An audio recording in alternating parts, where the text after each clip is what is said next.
Sudah lama kita tidak mendengar kabar dari Dewi Huges. Rupanya presenter yang juga aktivis anti perdagangan anak dan perempuan atau trafficking ini baru pulang dari Kuching, Malaysia. Di negara yang berbatasan langsung dengan Kalimantan Barat itu, Huges banyak menemukan kenyataan pahit tentang perdagangan perempuan. Tak hanya di Malaysia, di Kalimantan pun Huges mendapatkan fakta baru tentang trafficking. Ada satu daerah di Kalimantan.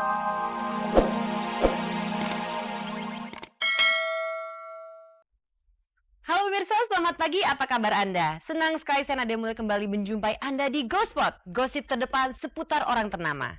Saya akan mengajak Anda untuk menjelajahi seluk-beluk dunia selebriti, menjaring gosip-gosip terpanas, serta membongkar fakta yang tersembunyi di balik gemerlap kehidupan selebriti. Pemirsa, bersama Ghospot, Anda tidak perlu was-was ketinggalan berita, dan inilah sajian segar dari meja redaksi Ghospot untuk Anda yang haus akan berita-berita dari dunia selebriti.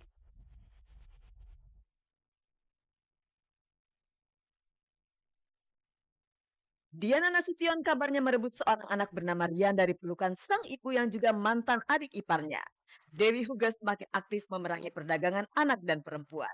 Meski Doni Kesuma pernah ketahuan selingkuh, sang istri Yuni Indriati tak pernah mengekang kegiatan suaminya di luar rumah. Di saat hamil, Sofia Lacuba tetap tampil seksi. Benarkah Ari Wibowo sedang menjomblo? Inilah Gospot, gosip seputar orang ternama.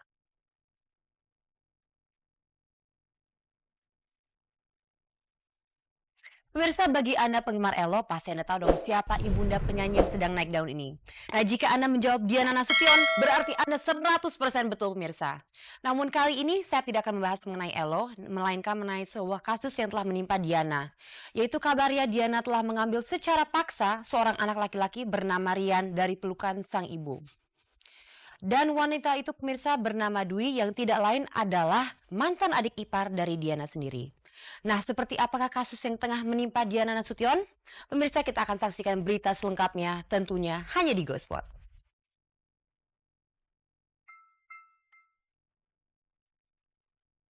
Diana Nasution, penyanyi yang berjaya di tahun 80-an ini kembali dibicarakan orang saat salah satu anaknya, Elo, melejit namanya setelah menyanyikan kembali tembang lawas Pergi Untuk Kembali, ciptaan sang ayah Minggu Stahitu.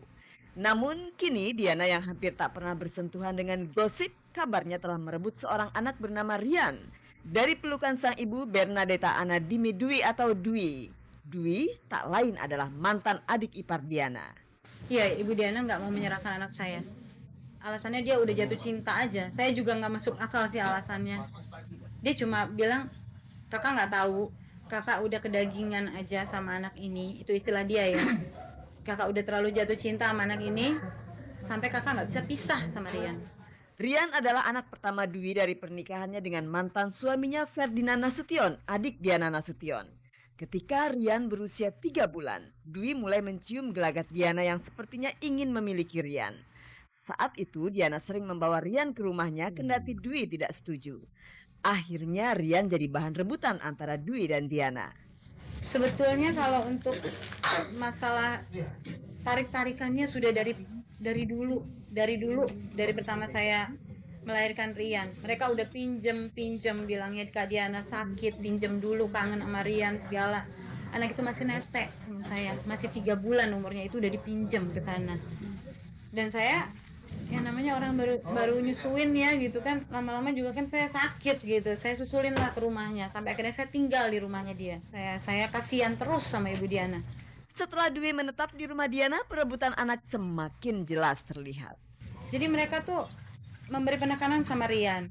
Rian tidak boleh ketemu sama Mama Dwi. Rian tidak boleh pergi keluar sama Mama Dwi walaupun cuma ke pasar ya yang di sebelah rumahnya. Itu saya nggak boleh bawa Rian sama sekali. Dwi yang tidak tahan akhirnya memutuskan keluar dari rumah Diana kendati niatnya itu sempat dihalang-halangi. Bahkan Diana pernah mengambil paksa Rian ketika anak tersebut pulang dari sekolah. Tarik menarik. Sampai akhirnya mereka mengadakan penculikan dengan menggunakan bapaknya di situ.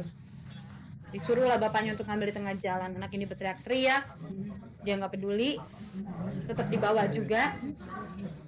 dan setelah itu disembunyikan si Rian. Saya nggak bisa sama sekali buat nemuin Rian. 2 tahun terakhir Dwi berusaha untuk menegakkan keadilan. Untuk itu hari ini rencananya Dwi akan melaporkan ulah Diana ke Polda Metro Jaya. Mengapa baru sekarang Dwi bertindak? Saya nggak bisa nemuin anak saya. Sampai sekarang udah 2 minggu anak saya dibawa sama Ibu Diana. Saya melaporkan setelah mereka melakukan kekerasan gitu terhadap saya ya. Mereka menculik itu pada tahun 2002. Setelah diteliti oleh pengacara saya, ini dia melakukan banyak pelanggaran hukum yang dia lakukan di sini. Misalnya seperti raportnya Rian, tiba-tiba di situ yang tercantum nama orang tua adalah Minggu Stahitu dan Diana Nasution. Itu udah penggelapan asal usul. Saat awak Gospot berusaha untuk menelusuri masalah ini kepada Diana Nasution, Diana maupun Minggu sedang tidak berada di rumah karena sedang bepergian ke Kendari. Menanti.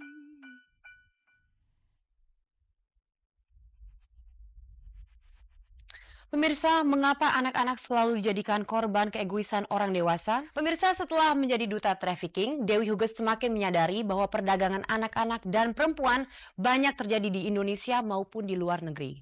Dan Huges semakin prihatin dengan kenyataan baru yang ia lihat sewaktu mengunjungi Kuching, Malaysia. Kesibukan Huges tersebut tampaknya sedikit melantarkan kasus perceraiannya dengan Ahmad Hestiafin.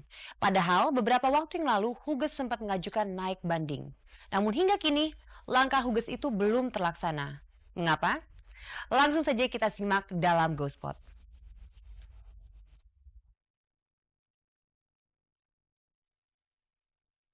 Sudah lama kita tidak mendengar kabar dari Dewi Huges. Rupanya presenter yang juga aktivis anti perdagangan anak dan perempuan atau trafficking ini baru pulang dari Kuching, Malaysia. Di negara yang berbatasan langsung dengan Kalimantan Barat itu, Huges banyak menemukan kenyataan pahit tentang perdagangan perempuan. Tak hanya di Malaysia, di Kalimantan pun Huges mendapatkan fakta baru tentang trafficking.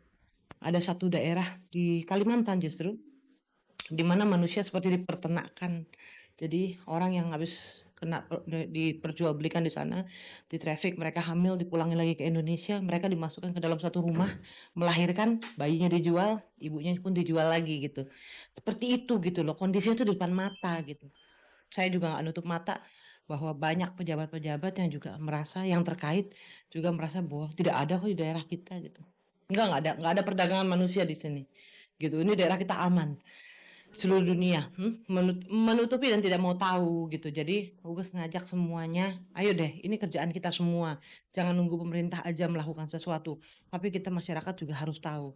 Pengalaman Huges sebagai duta trafficking semakin membuka matanya lebar-lebar tentang perdagangan manusia ini.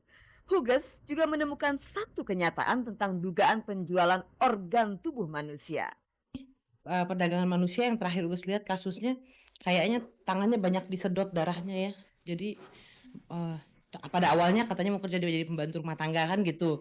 Ada juga yang dipekerjakan ternyata bukan pembantu rumah tangga, tapi akhirnya dieksploitasi sebagai prostitut, tidak dibayar. Ada lagi yang kemarin Huges lihat itu, di sini ada bekas luka karena di banyak jarum suntikan, mungkin habis disedotin darahnya.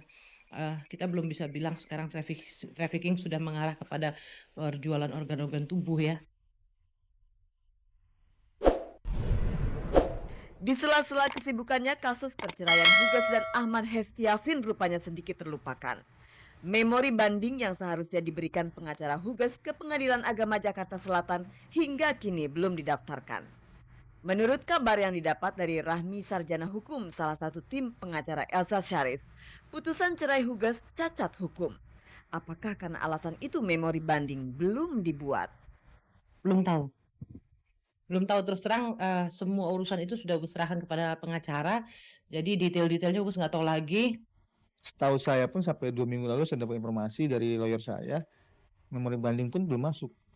Jadi padahal dia sudah memasukkan bandingnya itu udah hampir sebulan ya lebih ya.